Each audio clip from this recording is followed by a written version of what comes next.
और आगे बढ़ते हैं, अब यहाँ पे बात करते हैं 4 इंपॉर्टेंट फॉर्मुलाज की। ये 4 फॉर्मुला है लेकिन चारों के चारों सुपर इंपॉर्टेंट है। पहला फॉर्मुला देखो क्या है, nCr is equal to nCn minus r. ये तो बहुत ही बेसिक सा एनसीईआरटी टाइप का फॉर्मुला, तो ये सबको आता ही है। सेकंड जो फॉर्मुला है दैट इज एनसीआर, अगर आपके पास है तो आप इस तरह से कर सकते हो, ऊपर वाला ऊपर आएगा, नीचे वाला नीचे आएगा, और दोनों में एक एक कम कर दो, तो ये सेकंड फॉर्मुला हो गया। थर्ड फॉर्मुला जिसको हम बेसिकली बोलते हैं पैकमैन।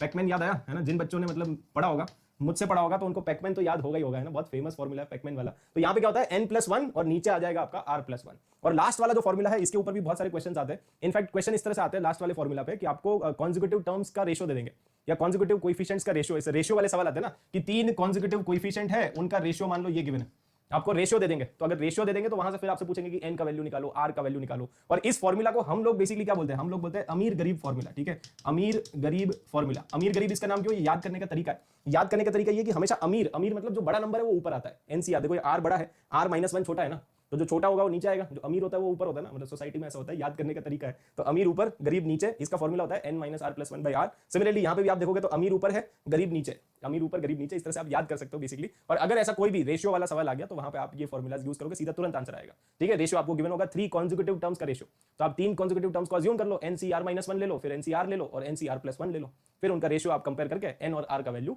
निकाल सकते हो। ठीक है, और आगे बढ़ेंगे, अब हम बात करेंगे इंपॉर्टेंट टर्म्स, जिसमें कि बहुत सारे टर्म्स होते हैं, है ना। सबसे पहले जनरल टर्म। जनरल टर्म लिखना देखो आपको आना चाहिए। जनरल टर्म कैसे लिखेंगे, अगर कोई भी बाइनोमियल है तो जनरल टर्म आपका हो जाएगा NCR।